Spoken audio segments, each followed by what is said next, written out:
कि मिलना कठिन है संतों का, सौभाग्य से कहीं पाते अगर सत्संगति नहीं मिलती।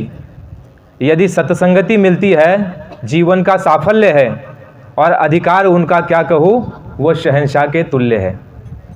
कहा गया है कि संतों का मिलना बड़ा कठिन है, और मिल जाए तो संगत यानी सत्संगी नहीं मिलते, सत्संगियों का साथ और सहयोग नहीं मिलता। और यदि संत भी मिल जाए और संगति भी मिल जाए तो जीवन का साफल्य है और अधिकार आपका शहंशाह के तुल्य है। शहंशाह मतलब ये नहीं बाहरी इस जगत का जो बादशाह बन जाए, उसके लिए नहीं कहा महात्माओं ने। महात्माओं ने उस शहंशाह की बात की जिसके लिए गुरु महाराज ने सत्संग में सुनाया। महात्मा आपको शहंशाह बनाना चाहते हैं। कैसा शहंशाह? स्वामी जी महाराज ने सत्संग में एक घटना बताई। कबीरदास जी के पास शाह इब्राहिम बलद बुखारी के बादशाह अपने राजपाट को त्याग करके कबीर साहब के पास गए, और कबीर साहब ने जो है उनसे बड़ी सेवा ली। पत्तल उठाए, बर्तन मांजे, झाड़ू लगाया, अनेक तरह की सेवा उन्होंने जो है कबीर साहब के दरबार में आकर के की। बड़े दिन से सेवा कर रहे हैं। तो एक प्रेमी ने कहा, एक सत्संगी बहन ने गुरुजी से, कबीर साहब से, कि गुरुजी ये भगत तो अभी पूरा हो गया, इसको आप नामदान दे दीजिए। संत अगर मिल भी जाते थे तो नामदान तुरंत नहीं मिलता था। पहले के समय में कहा गया है कि पहले जन्म भक्ति, पहला जन्म आपको पूरा जन्म भक्ति करना पड़ता था। पहले जन्म भक्ति, दूजे में नाम, पहले जन्म भक्ति, दूजे में नाम, और तीसरे जन्म में मुक्ति, चौथे में निज धाम।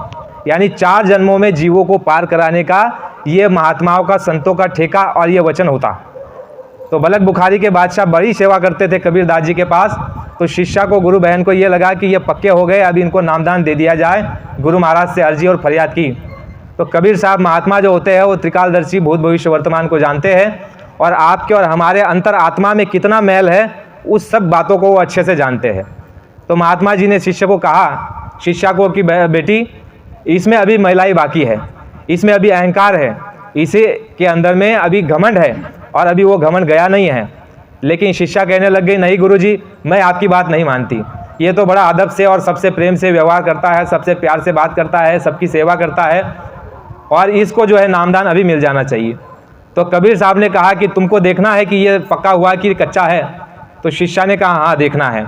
तो कबीर साहब ने उससे कहा कि तुम एक काम करना, जब झाड़ू लगाओगी तो कचरे को बटोर लेना, और जब ये कहीं शाम को एकांत में बैठा होगा तो ऊपर से जो है इसके ऊपर कचरा डाल देना, तब तुमको मालूम पड़ जाएगा कि ये नामदान के लायक हुआ है कि नहीं हुआ है।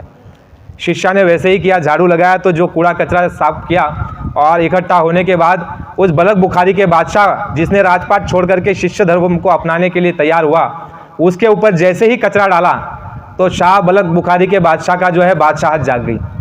और वैसे उसने आवाज़ लगाई कि कौन बदतमीज आदमी है जिसने कचरा डाला, अगर मेरे राज्य में किया होता तो उसकी गर्दन काट के अलग कर देता। तब वो शिष्या घबराई, डरी, और गुरु के पास दौड़ करके गई और कहा कि गुरुजी आप सच कह रहे थे, यानी अभी वो लायक नहीं हुआ है। तो थोड़े दिनों में जब सेवा करते करते लायक बन गया, तब कबीरदास जी ने, महात्मा ने बुला करके शिष्या को कहा कि तुम अभी जाकर के परीक्षा ले लो मेरे कहने पर। शिष्या कहने लगे कि नहीं गुरु महाराज, तब तो जो है सर काटने की बात करता था, अभी पता नहीं क्या करेगा। तो कबीर साहब ने कहा कि नहीं, मेरी बात पर तुम विश्वास करो। कहा क्या करें? कबीर साहब ने शिष्या को कहा कि टट्टी को उठा करके उसके ऊपर डाल देना। तो शिष्या बड़ी घबराई कि न जाने क्या कर देगा। कबीर साहब ने विश्वास दिलाया कि जाकर के ये करके देखो, तुम्हें मालूम पड़ जाएगा। तो शिष्या जो है टट्टी उठा करके लाई और उस बलक बुखारी के बादशाह के ऊपर डाली।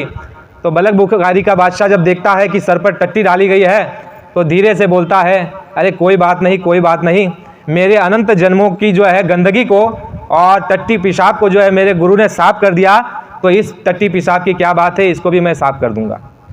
तो तब शिष्या को मालूम पड़ा कि अब ये लायक हो गया है किसके?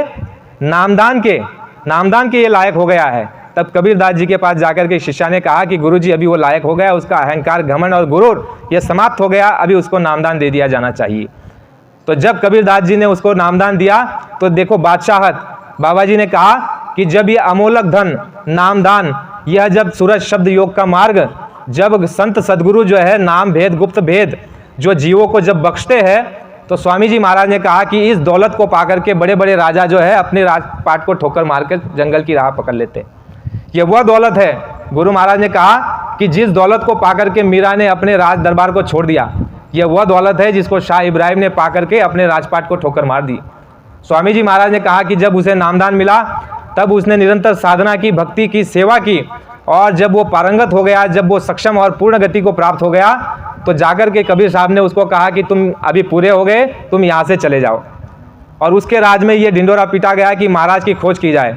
तो महाराज को जो है खोजने के लिए जो है सैनिक बाहर निकाले गए। तो लोगों ने, सैनिकों ने जो है मालूम किया कि शाह बलख बुखारी के बादशाह काशी में कहीं जो है नदी के किनारे बैठे हुए हैं। तो उनके राज के सिपाही आते हैं और शाह इब्राहिम के सामने खड़े हो जाते हैं और कहते हैं कि राजा साहब, बादशाह आप चलिए, राज दरबार में आपका सब इंतजार कर रहे हैं। तो वह शिष्य, वह साधना किया हुआ, वह पूर्ण गति को प्राप्त किया हुआ, वह महात्मा का जीव जिसने नामदान प्राप्त करके साधना के द्वारा अपनी जीवात्मा को उस मालिक में मिला लिया और स्वयंभू उस मालिक में मिलकर के परमात्मा रूप हो गया, वह बलख बुखारी का बादशाह कहता है कि किस बादशाह की बात करते हो? कहा कि मैंने उस बादशाह को छोड़ दिया है। लेकिन शिष्य जो है, उनके जो है सिपाही, वह जोर देने लग गए और कहने लग गए कि आपको चलना ही पड़ेगा। तो शाह बलख बुखारी के बादशाह ने उनसे कहा कि ठीक है, मैं तुम्हारे साथ तभी चलूँगा जब तुम जो है मेरा कहना मानोगे। कहा कि क्या मानना है?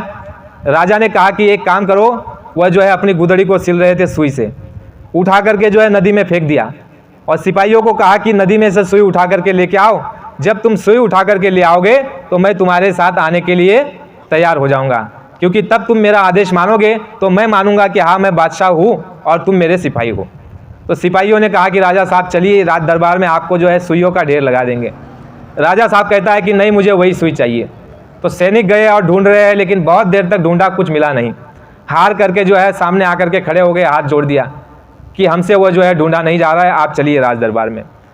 तो वह शाह बलख बुखारी का बादशाह उसको कहता है कि तुम कौन सी राजशाही की और कौन राजा की और कौन बादशाह की तुम बात कर रहे हो?